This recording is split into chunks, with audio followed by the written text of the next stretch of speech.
Pourquoi je n'ai pas pu sauver mon couple?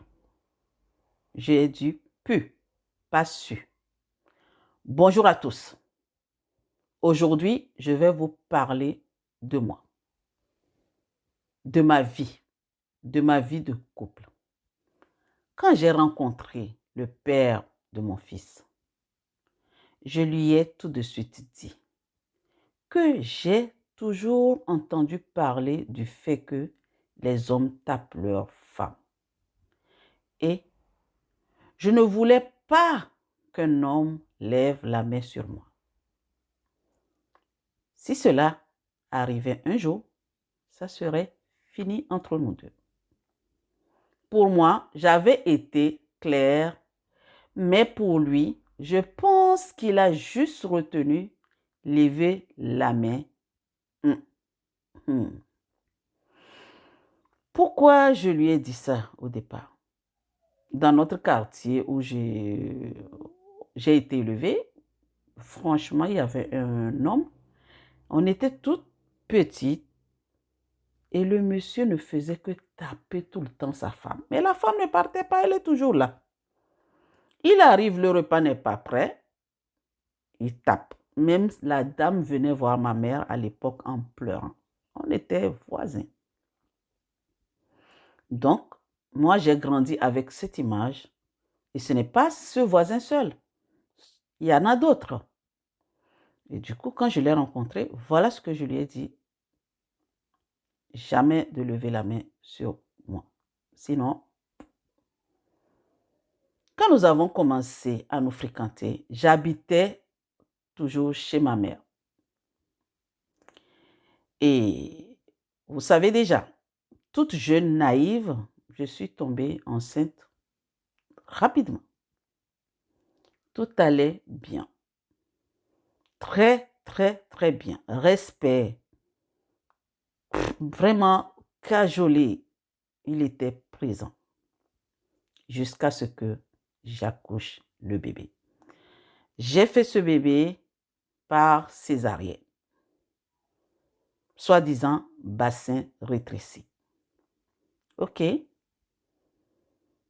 On a commencé à élever le bébé et tout allait bien. Mais j'étais toujours chez ma mère. Je ne me suis pas aménagée chez lui pour l'instant.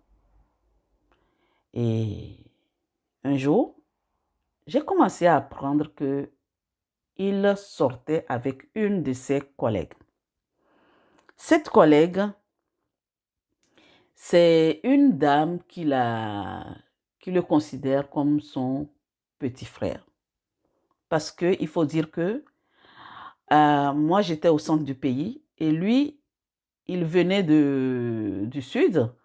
Donc, il a laissé toute sa famille au sud et il est venu au centre en tant que comptable d'une grosse société.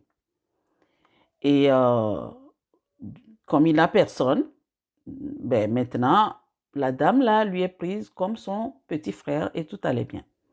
Mais quand je lui ai posé la question, évidemment, vous le savez bien, il a nié que non, c'est pas vrai.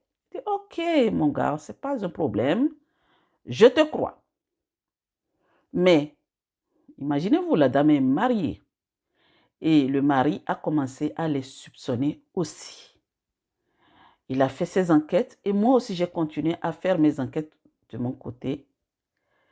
Et vraiment, ça m'est revenu. Effectivement, ils sortaient ensemble parce que à un moment donné, la dame n'avait pas les mêmes affections qu'elle avait pour moi. Vous connaissez, nous les femmes, on le sent, hein? Même si j'étais jeune et naïve, je l'ai ressenti parce que le regard n'était pas pareil comme à l'époque, quand j'ai fait sa connaissance. Elle m'aimait, mais ça a diminué en fait. Ce n'était plus comme à l'époque, avant, au début. Et un jour, j'apprends qu'il a commencé à sortir avec la fille de la dame, parce qu'elle était déjà majeure. Ah, je l'appelle, je lui pose la question. Mais je dis, mais gars, j'ai appris que tu sors avec la fille de la dame là. Il dit, pour Claire, n'écoute pas les ondits. N'écoute pas les gens. Les gens sont tellement jaloux de moi. Il suffit que je commence à parler avec quelqu'un, à m'entendre avec une femme, je sors avec elle. Donc ne les écoute pas. J'ai dit, ok, mais je vais vous dire une seule chose, c'était un bel homme. Oui, les filles du quartier, même me jalousaient même à cause de lui. Parce que, pourquoi il m'a choisi et pas elle? Bon, bref, tout allait bien. Et ma meilleure amie, ma grande sœur, qui m'aime beaucoup et que j'aime, qui est toujours derrière moi pour me soutenir, elle dit, Claire, n'écoute pas. Si elle écoute ce podcast, elle saura que c'est d'elle que je parle. Je t'aime très fort. Tu m'as toujours aidé et tu continues toujours à m'aider jusqu'à ce jour. Je t'aime et tu m'aimes aussi, je le sais. Merci à toi. Jusqu'à ce que, un jour, je ne le voyais plus.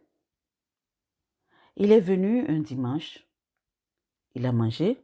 Je vais vous dire qu'il mangeait chez moi toujours. C'est moi qui faisais à manger pour lui. À midi, il vient manger. Le soir, il vient manger. Il s'amuse avec son fils et il rentre chez lui. Dormir. Moi, j'avais le bébé, donc aller chez lui, ce n'était pas ma tasse de thé. Vous savez, en Afrique, quand tu fais le bébé et que le bébé tète, tu n'as plus le contact avec l'homme. Non, ça s'arrête là jusqu'à ce que l'enfant arrête de téter, jusqu'à ce que tu sevres l'enfant. Donc, du coup, je suis chez maman, il vient, il mange, il repart. Mais, vous allez me dire, c'est pour ça que les Africains sont polygames. Oui. Mais il ne faut pas nier, il ne faut pas mentir. Il faut dire la vérité. Je suis née dans une... Mon papa était polygame. Et j'ai été élevée par 3 femmes. Ma mère, sa épouse et avec une autre épouse. Et je m'entendais beaucoup plus avec les 2 femmes que ma mère. On était complices et tout allait bien. Mais pourquoi me nier? Pourquoi mentir? Que ce n'est pas vrai ce que les gens disent.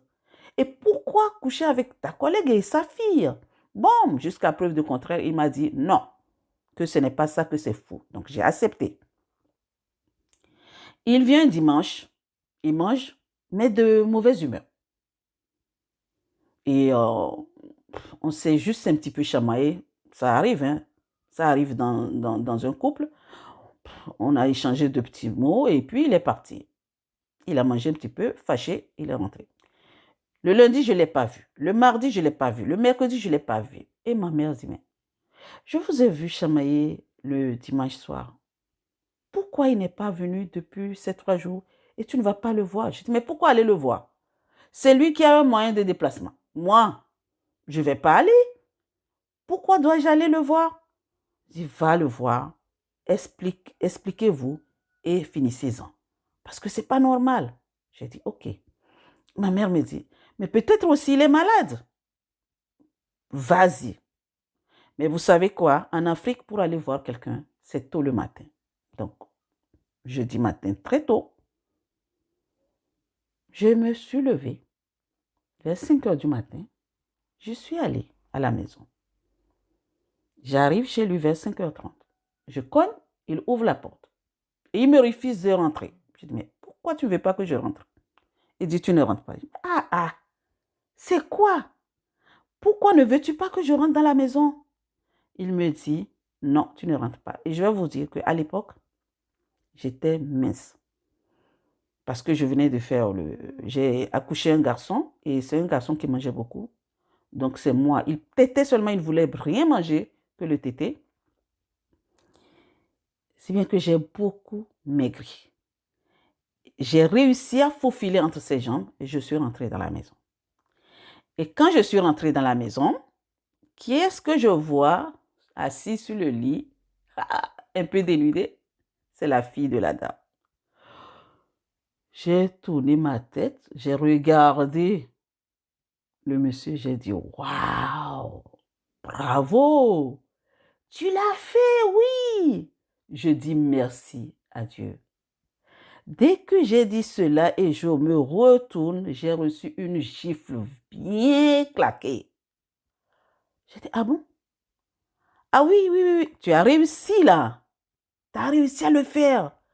Eh bien, à partir d'aujourd'hui, c'est fini entre nous. C'est ce que je lui ai dit.